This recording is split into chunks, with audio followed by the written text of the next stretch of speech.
The game starts on Sora's homeworld, the Destiny Islands.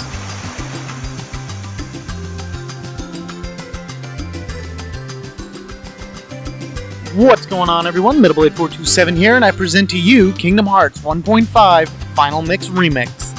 In the last episode, we did the Dive into the Dream, or Dive into the Heart segment, where we set Sora's path for the entire game. We chose the shield, gave up the sword, then we learned some basic tutorial stuff like moving, jumping, fighting, all that good stuff.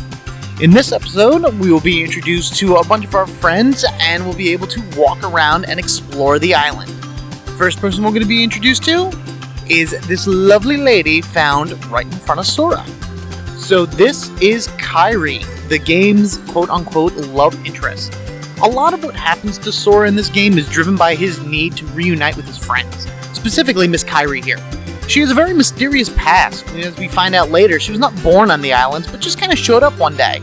I say we officially make ourselves her unofficial boyfriend and see what she needs. So, can you gather the rest of the supplies? Sora, are you listening to me?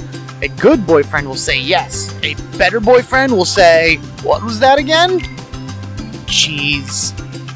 We can't build a raft without materials, right? Here's what we need. 2 logs, 1 cloth, 1 rope.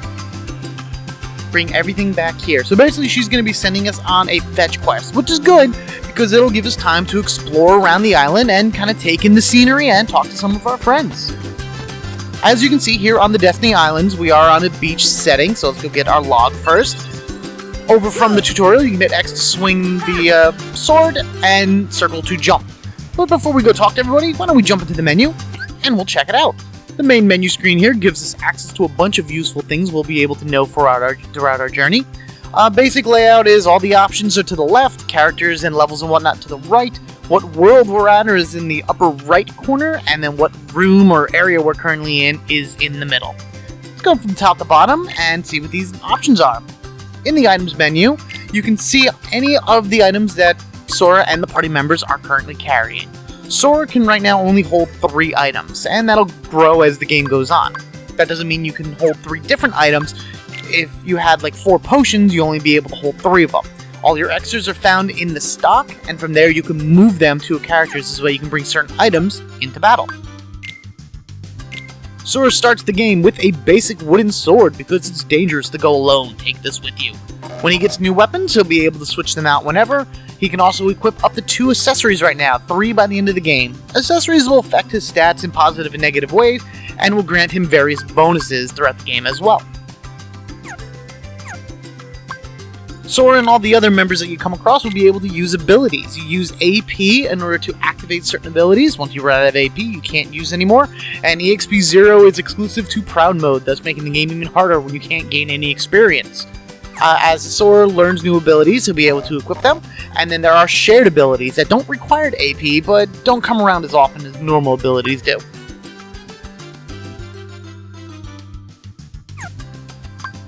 In the customized screen, this is where you're going to be switching around Sora's spells. This is pretty much a quick select button that you're going to hit in order to activate certain magic that you get. I'm going to worry about this later because we don't have any. It's just know it for now and know that you can do an easy select. I'll show you which ones I like to do personally later. The stat screen is pretty basic, showing what's Sora's current status are, and it'll work for all the members in your team as well. It's kind of useful because it's a quick glance at everybody in your party at once. So you're able to see what level they're at, what weapons they currently have equipped, accessories that are equipped, items that are being held, skills that are in use and not in use, and you can flip through everybody very fast and make quick decisions right there about what you need to change for any upcoming situation. And then of course configure other settings in the game that you can change as you like to, in theory, help you out. The only one out of this that you cannot change is the difficulty. That is set when you started the game, and therefore cannot be changed. So as you see right here, it cannot be changed once the game has begun. So whatever you put it on is what you have to deal with, so keep that in mind. In addition to that, in the bottom left corner, you have money, which is the in-game currency, as well as your total runtime. And that's pretty much it. It's a simple menu, not a problem in order to go through. Let's head up here and actually talk to one of our friends. What do you got to say for yourself? Hey, what's happening, man? That was a little awkward. He kind of forced that one out. Yo, you up for a round? I forget what I picked there, but Selfie thinks she's in charge around here. It's a drag. Whatever, you're going to talk to them, they're going to say various things, but the most thing you want to do is you want to hit sure, let's play, and we'll be brought into a battle with our friend. Show me your stuff! This guy is Wakka, who first made his appearance in Final Fantasy X in 2001. He is 75 HP and gets you 1 experience when you beat him and doesn't drop any items. In the journal, Wakka's entry goes, a boy who lives on the Destiny Islands. He looks out for Tidus and Selphie like a big brother. Wakka is fairly easy to beat because when he throws his signature weapon at you, the Blitz Ball, which I think in this case is a beach ball, you can reflect it back at him with your sword. This will also earn tech points, leading to a higher level growth. So right there I did gain 1. And then if the ball hits him, he becomes stunned, so you can run in for a nice good 3-hit combo. Just make sure you get the timing down because he does do a decent amount of damage, especially when he jumps up in the air and uses 2 hands to spike down the Blitz Ball. This is actually a reference to one of his overdrives in Final Fantasy X. But he shouldn't take too much longer now. One last combo should take him down, no problem. Stun, hit, and that hit does take down HP from him as well. Oh man, that really hurt. Alright, that was successful. We gained a level and we were able to meet one of our friends. Let's head up here to the dock and meet this lovely little lady in yellow sitting on the dock. The breeze feels great. A very one-sentenced like here. That's wonderful. So again, just like Wakka, you can talk to this one. She is Selphie, and you can choose all different types of responses for her, but mostly what you want to do is you want to ask her to duel. It is time to duel! And then when you go up against Selphie, we will again be put into another one-on-one match, which will start earning some experience. Okay, don't hold back. You ready? Selphie first appeared in Final Fantasy VIII, released in 1999. In this game, she has 45 HP, will give you 1 experience for beating her, and does not drop anything. The journal entry for Selphie reads as follows: a spunky girl who lives on Destiny Islands. She is rather impulsive and quite the romanticist, as we will see a little bit later. Selphie's signature weapon in Final Fantasy VIII were nunchucks, so they kind of give that to her here with this jump rope. You are able to parry her jump rope and earn tech points from that. It's a little difficult to do, but when she pretty much charges at you swinging the rope wildly, that is your chance to swing. It'll knock her off balance and give you a chance to go in for a 3-hit combo. She does have the least amount of HP out of them all, so this went down fairly easily as she's throwing a temper tantrum. Oh, I can't believe I lost. That's okay, Selphie. You stood no chance against me anyway. So now why don't we continue exploring more of this island. There's a lot of platforming elements to Kingdom Hearts that you're going to have to get used to. One of them would be climbing trees and then just kind of making your way up and down ladders and step areas. If we go up here, try to jump up there to kind of get a jump on it, but that's okay, it doesn't matter. And we go into this little room. You'll see on the wall to the right, we have a cloth, the next item that we needed for Kairi. You also can't change the camera when you're in here. You can make an attempt in order to jump down. You can land on the tops of trees if you're lucky enough, or you can just kind of grab it and bear hug it in order to try to get where you need to. You're going to have to deal with the camera as you move around this game. Even in the remake of this, they did not fix that so well, but it's better than what it once was. Back in the original Kingdom Hearts for the PlayStation 2, here's our roop. That camera, oh man, that camera just got in the way. All types of terrible. Oy. Anyway, over here we have this kid who is swinging a stick around. Hey, Sora, you feel lucky today? Oh, I feel lucky, punk. This is Tidus. Of course, a lot of people should remember Tidus. They could say his name is Tidus, you could say his name is Titus. It doesn't really matter, but I'm going to call him Tidus. So, you asked for it, buddy. You're going down. Tidus was the main character in Final Fantasy X, released in 2001. In this game, he has 60 HP, will give you 2 experience and no items when you defeat him. His journal entry is a cheerful, self-confident boy who lives on the Destiny Islands. He considers himself a champ at everything. That's because he just is overconfident and kind of crazy like that as he is in Final Fantasy X. And also like in Final Fantasy X, his main weapon of that game was a sword, a single-handed sword, and that's what they gave him here. You can parry his sword back at him whenever he does any type of downward strike, but that will actually not earn you any tech points. Most you'll do is kind of throw him off balance, but he does have a counter move to that too, so you may not want to see it. Sometimes it doesn't work all the way. You're just gonna have to just barrel through him. Oh man, I'm really off today. Now that we've defeated all three of them, if you go up to Tidus and talk to him one more time, you'll see that a new option opens up. You three against me. Oh boy, we get to take on all three of them in one round. Here we go. Let's get it!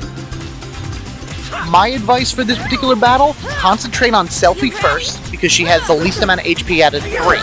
And just keep your ears open. Every one of them has an audio cue, about what it is that they're going to do. So you're going to listen for Wakka to say ha as he jumps up with the Blitz Ball.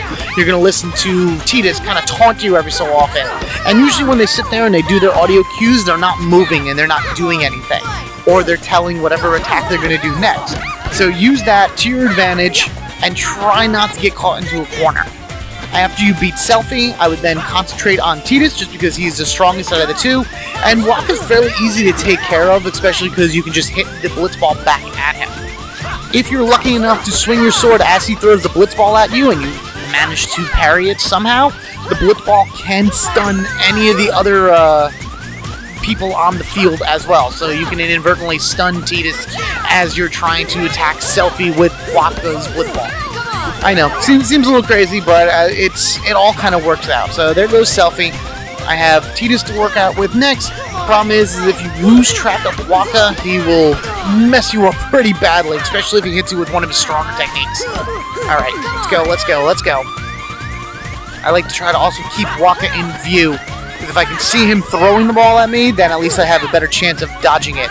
But then again, now I'm also watching Tidus jump around trying to throw his attacks at me, and I got too close to Wakka. Hey you guys, I think we overdid it. Alright, well this is pretty much expected. I wouldn't expect anybody to beat them in the first round anyway, and even if you do, good job. This is proud mode, so give me a moment while I kind of take these guys on a few times.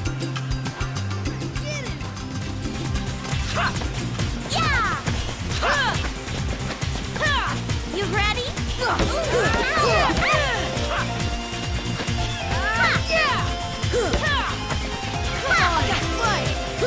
Yeah, getting caught in the corner, not a good thing. Go.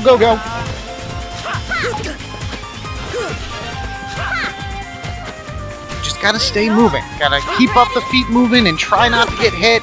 And then if I can hit anybody else on like a backswing or something, then all the better.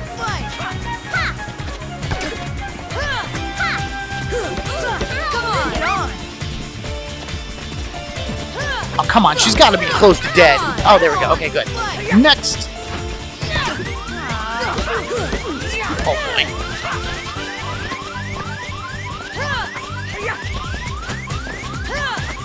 That stupid beeping sound that's going to be going on from now until either I lose or until I win. I could use an item in order to heal myself, but I feel like I'm going to need them for later. Plus, I don't like using items.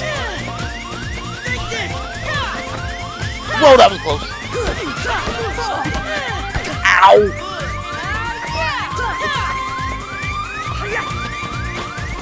Alright, we're getting really down to the edge here.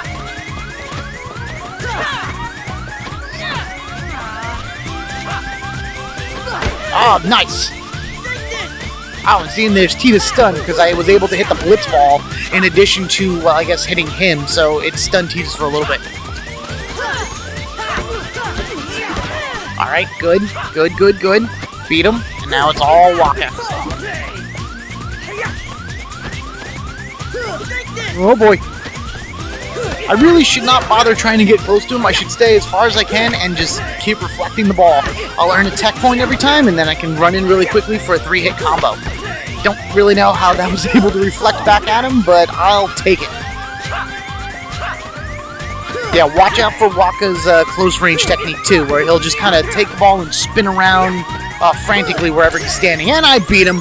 Sweet. Strength went up. All three done. Can't believe we lost. That's right. No problem, man. We get a potion for doing that. Woo! Oh, man, that was... It took a little less time than I thought it was going to take. That was going to take me a few more tries, but hey, why not? I'll take it. I'm level 4. And now we can go into the item screen, into the stock, and we can use this potion that we have up here in the upper left. You can see we have the other items that we've collected, and we can move it into Sora's holding area, I guess you can call it. So now we have 2 potions that we can use, and we are level 4. A lot of experience needed in order to get to level 5. But I would say if you're having some trouble beating them, then just keep fighting Wakka, I would say, just so you can keep doing the parrying of the ball. It's probably the easiest way to earn experience. And maybe level yourself up to level 5 or 6. By then you should have no problem being able to beat them. And if you still have some problems, there's some stuff you can get in the next area that'll help you as well. Moving ourselves onto this little island here, we come across our next friend, and he's sitting up there all cool like on that tree. Well, first things over here, we have a lock. So that's the last thing we need. That's the final item we would need to take to Kairi. This is Riku, our best friend and rival. So Sora and Riku, they kind of go back and forth, thinking who's better than who type deal, but they are also the best of friends. So if we talk to him, did you get everything we need for the raft? I gave mine to Sora. Oh, sorry. Whatever, how about a quick round? Grab your sword. Yes, this one decides the champion. So we get to fight Riku now. And Riku is pretty tough. He is very strong, and he has probably somewhere between 70 and 80 HP, give or take. There's no real way to tell. He just has... It takes a little bit more hits in order to take him down than it does like Tidus, but he has different stats than Tidus does. Stronger defense, stronger attack, things along that ways. The thing you gotta worry about with Riku is he is a master at countering, especially when he does that. He falls over onto his back, and he will kick at you with both of his feet, doing a lot of damage. When you see him do that, just move to the side and do your best to dodge it. Even if you manage to parry him and get a tech point from it, he will still kind of counter you almost right away. There's even attacks where he'll stand there and purposely want you to hit him, so he'll counter you. So just keep moving, hit him once or twice. If you get in a full 3-hit combo, then all the better. Just do what you can to avoid him. If you lose this fight, don't worry, because again, you can go back in and keep fighting him as many times as you want until you're satisfied. But at least beating him will earn you 5 experience points, because that's what we'll give you. Plus, he'll give you an item when you beat him, so can't go wrong with that either. I'm doing the best I can to try to keep myself alive. He has hit me down past half health. Oh boy. And it's not so much half health. We'll start that little blinking thing. It'll be once you hit like a certain percentage left. And because we don't have much health as is, it's going to go and do the blinky thing all the way at the end. And we beat him! We beat him! Sweet! Got that experience. Alright. Now the score is 1-0. And that will change depending on how you go about beating Riku. So if he beat you, then the score would be 0-1. And I've seen people have like, the score is 0-18. How do I beat him? You just gotta keep practicing. Gotta just keep doing what you do best, and eventually you'll learn his patterns and all that good stuff. Let's take our stuff now down to Kairi and see what we can do with them. Thanks, Sora. I found something today too. Here, it's yours. And she gives us a high potion, which is, of course, a much stronger version of the potions than we already have. Tired? Want to call it a day? Actually, yeah, I do want to call it a day. We're going to say yeah, and let's go home, give her the stuff, and just kind of see what the next day brings for us. Okay, it's getting late. We'll finish up tomorrow.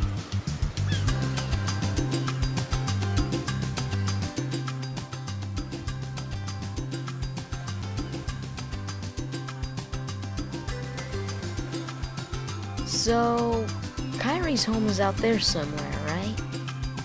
Could be. We'll never know by staying here. But how far could a raft take us? Who knows? If we have to, we'll think of something else. So, suppose you get to another world. What would you do there? Well, I haven't really thought about it. It's just, I've always wondered why we're here, on this island. If there are any other worlds out there. Why did we end up on this one? And suppose there are other worlds. Then ours is just a little piece of something much greater. So, we could have just as easily ended up somewhere else, right? I don't know. Exactly. That's why we need to go out there and find out. Just sitting here won't change a thing. It's the same old stuff. so let's go. You've been thinking a lot lately, haven't you? Thanks to you. If you hadn't come here, I probably would have never thought of any of this. Kairi, thanks.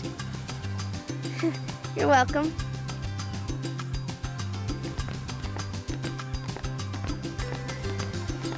Sora! You wanted one, didn't you? A Palpu fruit? If two people share one, their destinies become intertwined. They'll remain a part of each other's lives, no matter what. Come on, I know you want to try it. What are you talking?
It's nice to see you this one. What?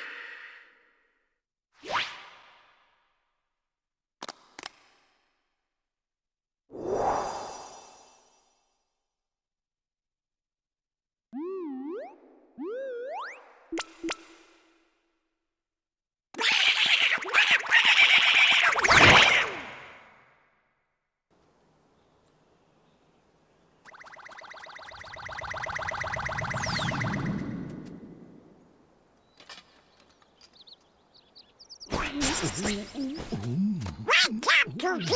Wake up! This is serious!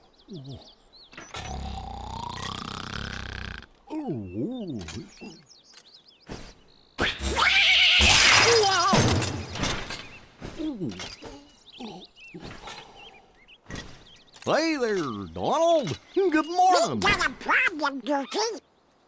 But don't tell anyone. Oh, Queen Minnie? Not even the Queen. Daisy? No!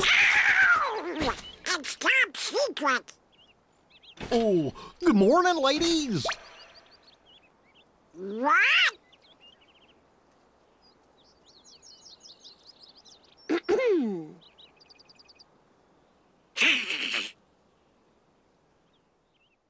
I tell you, as much of a big RPG fan I am, those Disney scenes are what make it for me. I am such a huge Disney fan, and so this game just incorporates everything that I love about Disney, and it's just so awesome. Anyway, back on the islands we are with Sora that just jumped off from somewhere. I'm not exactly 100% sure where he jumped off from, but Hey, Sora, have you heard about the legendary power of the Palpu fruit? yeah, little. They say if you share it with someone you really care for, Okay, it binds you together forever and ever, through eternity. that's a long time, Selfie. It's so romantic. I gotta try it sometime. Yeah, well, good luck finding somebody to try it with, because I'm pretty sure the only two guys that you would have the option to are off with each other, exploring dark caves. And I'm serious, listen to this. Me and Titus, we are gonna do a little exploring today. Yeah. You know, to the secret place at the base of that tree. There's gotta be something there, yeah? Yeah, the secret place beneath the tree that's supposed to be a secret place that I have already been to many times. Well, Sora has, and I'll show you that a little bit later. I'm just going around and giving these guys one last little speech thing, 'cause they all say something different. I think you've gotten stronger. Darn But right. odds are you're still no match for Riku. I beat him. We took him on 3-1 last time, and he whipped us all. I beat you guys. Well, I guess Kairi can always count on him. Oh, no, Titus. No, none of that now. Screw you, Titus. Whatever. guess what, Titus? Spoiler alert, you're already dead. Jerk. Anyway, moving right along, we're actually going to be able to go to the second part of the island today and meet up with Kairi and see if she needs any more help with the raft.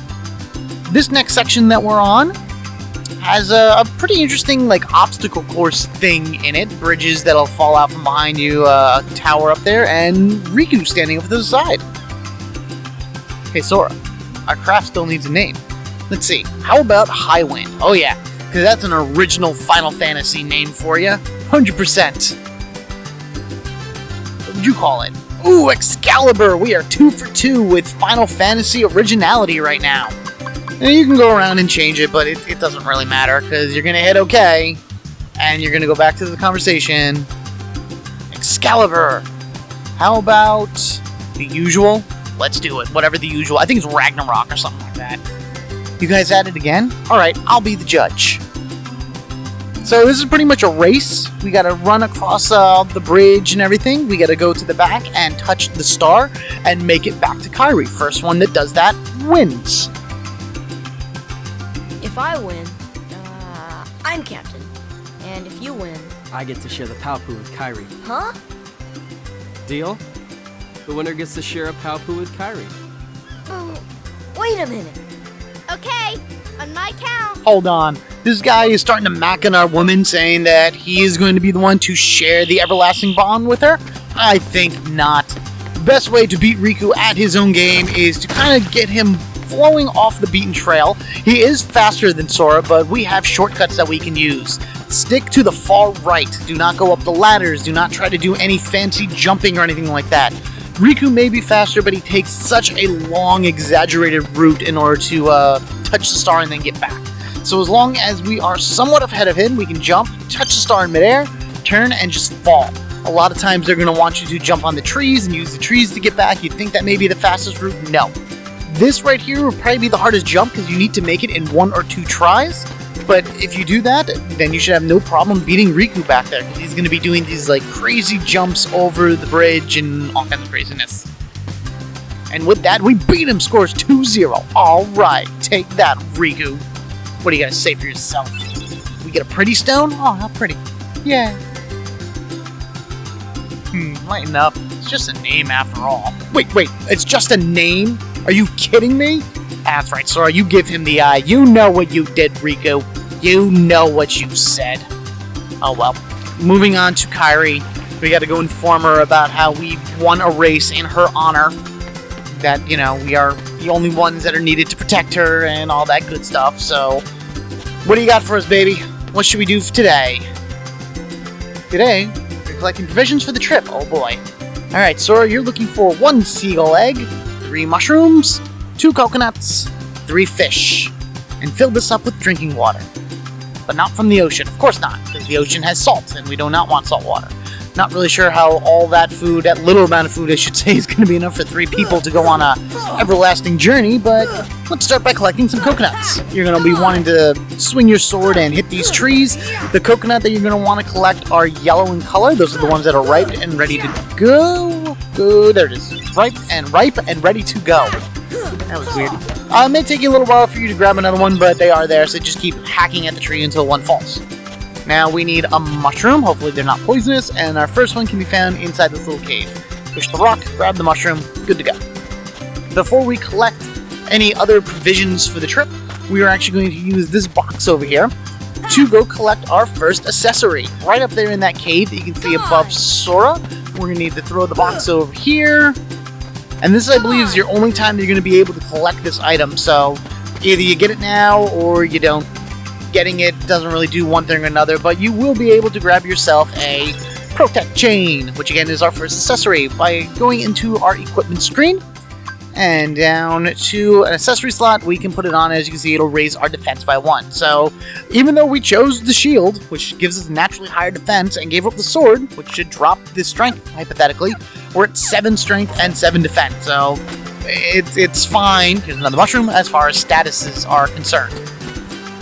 Down here against the mountainish area, there's water coming out. This is fresh water. You can fill it with the drinking, for their drinking excursions or whatever's. You can also go to the pool to fill it up as well. What's that? Oh, the Palpu thing. That was a joke. You should have seen your face. Oh, jeez. I'm not even gonna give you the satisfaction of losing to me again, Riku. Not in your lifetime. That he knows what he did. Please. Just because we beat him, he has to be all cool about it. Oh, I was just joking anyway. Who wants to share a powerful fruit with the girl that's really cute that we all like? Ugh. Yeah, whatever. Let's go collect some fish with our bare hands. 1 fish.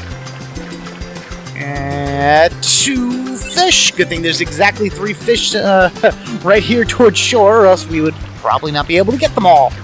Also, I don't know how we're able to do this with our bare hands, but Sora is awesome like that. You can talk to anybody again in order to do another challenge, to fight them and gain experience and all that other fun stuff.